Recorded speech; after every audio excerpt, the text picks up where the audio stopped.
How's it going, everyone, and welcome to episode 5 of No Shot Bob, an Ironman that can't use any store on RuneScape. In the last episode, we finally obtained the empty sacks and were able to pick a ton of potatoes. And in this episode, I plan on putting those potatoes to good use by starting to train my combat stats. If this is your first time seeing No Shot Bob, don't forget to check out the playlist I made for all of my No Shot Bob videos. The first episode explained all of the rules of the account, and the episodes after that documented my journey with this character so far. Also, very sorry that it's been a few days since the last No Shot Bob video. As I'm progressing with this character, the grinds for content has been taking a little longer, and it's definitely slower for me on the weekdays than it is the weekends.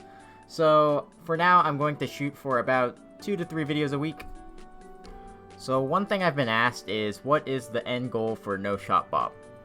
So the thing that has been really fun to me so far about playing on this account is doing all of the different methods to train stats or obtaining items that a normal Ironman wouldn't do, just because I don't have access to any store.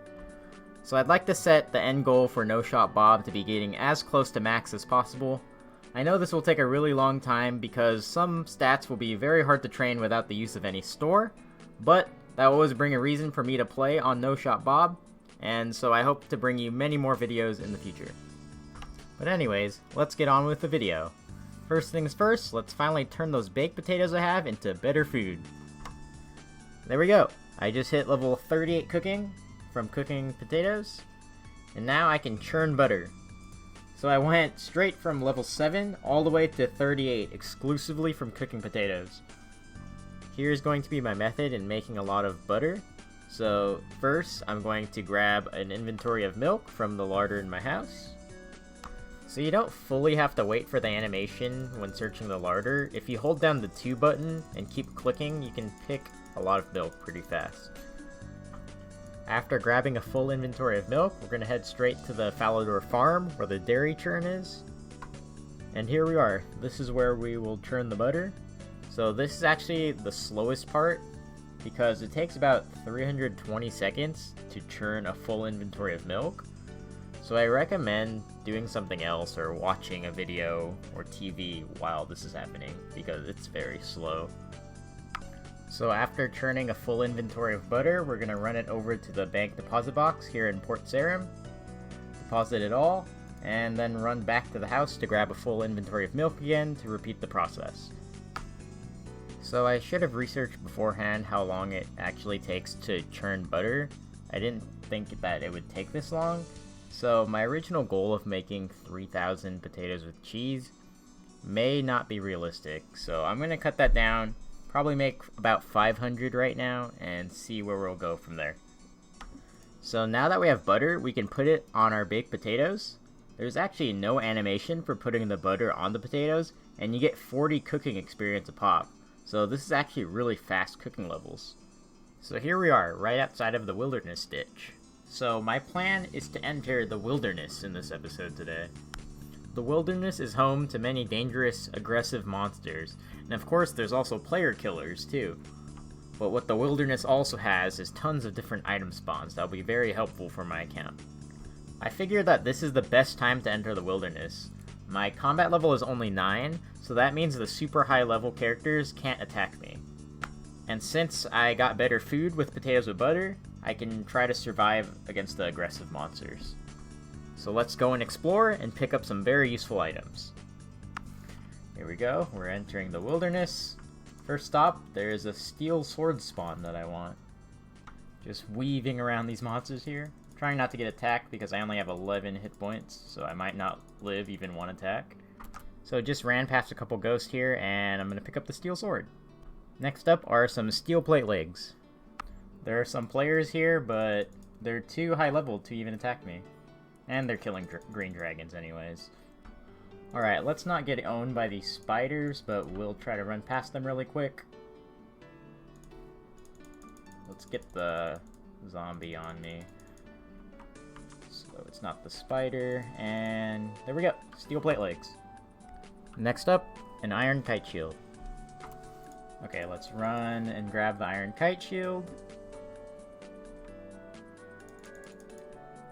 Not get destroyed. And last stop is the lava maze. Okay, so I actually died, and I only kept my steel plate legs. So we're gonna try that again. Alright, I got my things again, so let's go to the lava maze this time. Alright, here we are at the lava maze. Let's try to make it out in one piece. So I just grabbed a iron full helm that spawned right here. I'm just trying to make it out alive. Alright, let's slash this web, try not to get killed. Or I guess he doesn't even attack me. And just around here is a Staff of Earth, so we'll take that. And last one is the steel plate body over here. I'm gonna try to get it without getting one shot by these lesser demons. And we'll grab this gold necklace just because I don't think I'll ever need it, but whatever. Alright, it seems like a good opportunity. And we got it. And I'm out. Now we just need to get to level 20 Wilderness and teleport back to Lumbridge.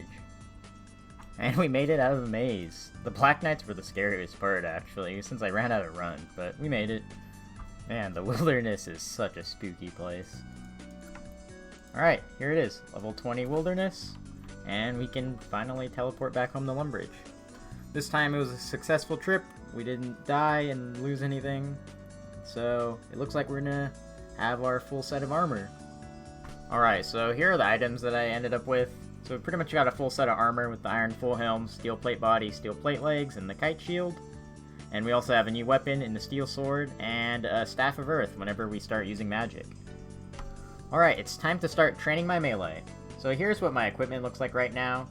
We'll eventually be able to equip the steel plate body and steel plate legs, but we still only have level 1 defense, but that should be pretty fast. So, let's start killing some cows. Alright, so I'm actually gonna collect a fair bit of the cowhide that drops. It will let me make my leather armor later on for whenever I want to start training ranged. Level 5 defense, so now we can finally equip our full set of melee armor. No Shot Bob is looking like a beast. Alright, so I'm going to do the waterfall quests, which is pretty standard to get a lot of attack and strength experience. But to do that, you need 6 water runes, 6 air runes, and 6 earth runes. I already have the air runes from the bank, and can also get them from the mage tutor. There's actually a 4 water rune spawn in the Alcard Mine, so I just picked 8 of those really quick, and I'm also going to grab earth runes in a bit. Alright, so here's the earth rune spawn. It's by the Wilderness and the Grand Exchange, so I'm going to pick some of these and hop worlds. I also need a rope for the quest, so I'm going to kill Muggers and Varrock until I get one. Okay, time to go to Ardon for the first time, using the Wilderness lever. This is always scary, but it shouldn't be too bad. I'm pretty low level. And there we go. Since I'm in the area, I'm going to grab the Boots of Lightness here. All you need is a slashing weapon or a knife and a light source, and you can grab them. Since it's pretty much my first time on this side of the map, I figured I would start training my agility since I'm here. And my agility has been level 1 the whole time, and it was kind of annoying me. So, let's grind out some agility levels. I probably should have done this days ago, but I'll probably get to level 15 agility and call it quits for now. Here it is, guys. I'm about to complete the waterfall quests. And there we go. 13,000 strength XP and attack XP.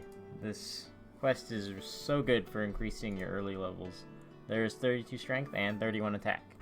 Since we got our attack and strength level up from doing the waterfall quest, we're actually gonna AFK train our melee on some sand crabs. So we're over here in Hosidius, and we're gonna increase our defense levels a lot. So there's an iron pickaxe drop from the sand crabs. It's actually a pickaxe upgrade, so that's pretty nice. So I've been AFK training here at sand crabs for quite a bit now, and I've gained a ton of levels. But in the meantime, I got a maze random event, and I didn't get that much. I got 481 feathers, so that might be kind of nice. But I also got an easy clue scroll drop from the sand crabs, and I'm pretty keen on completing these because they provide a lot of opportunity for equipment upgrades. And so the first task is in Falador, so we are able to complete that. Here we go, guys. I'm just about to hit level 40 defense, and with that, we'll have base 40 melee stats. And I also have 47 strength because getting there let me hit 7, so that's pretty nice. I think I'll be done training sand crabs for now. in this episode alone, we went from level 9 combat all the way to level 50. So that's pretty good. Alright, let's see if we can do the next step in the clue scroll. And we can. Here we go. Let's see what we get. Another clue. And so this clue is actually near where I am now. It's right by McGruber's Wood in Sears Village. Okay, here's the location for the next step, so let's see what we get. And there's the casket! So we will be opening our first reward casket for easy clues. This is very exciting. First reward casket, let's hope for some equipment. And we actually got 2 uniques. Nothing for equipment upgrades, but we got some Fashionscape with the Highwayman mask. That's kind of cool. Look at me, I'm literally a highwayman. Stand and deliver. The one quest I want to do right now is actually Merlin's Crystal, because that will give me Excalibur, and that will be a way better melee weapon than the steel sword I use right now. You gotta love the RuneScape quests, man. Look at me here, hiding in a crate. So here's the only real battle for the Merlin's Crystal quest. It's Sir Mordred. But we trained our combat a lot at Sand Crabs, and we also have good food with potatoes with butter, so this should be pretty easy now. So he's actually pretty tanky. I haven't hit him in a long time before that 5 right there. It might be because I still use a steel sword, but he's a lot tankier than I thought he would be. And there it is. Let's go and finish this quest now. Since I had to go to Taverley to talk to the Lady of the Lake for the Merlin's Crystal quest, I decided to knock out this quest so I can unlock Herblore. So there we go. Druidic Ritual is done, and I have access to the Herblore skill now, which is really nice. And there it is, guys. Merlin's Crystal is complete. So I got 6 quest points, which is actually the most quest points out of any quest in the game, I think. But the main thing is the Excalibur, so that is my best weapon right now. So let's compare it with the old weapon I was using, which is the Steel Sword. Here are the Steel Sword stats, and here is the Excalibur. So it's much more accurate with 29 slash bonus compared to the 11 stab I had with the Steel Sword. And it also has 13 more strength bonus, so I'll be hitting more accurately and harder. Alright, that will do it for today's episode. We got a lot of things done today. Not only are we now a Knight of the Round Table, we also got our full melee set, and we trained our melee stats a lot. I think I started out with something like 9 attack, 9 strength, 1 defense, and like level 9 combat. And here I am now with level 50 combat, level 40 attack, 47 strength, and 40 defense. So we gained a lot of levels. And that will do it for today. Thank you very much for watching this video, and I really hope you enjoyed today's episode. Don't forget to like the video and subscribe to keep up to date with all of the No Shop Bob content. I'll really appreciate it. Remember guys, who needs shops? Bob sure doesn't. I'll catch you all in the next episode.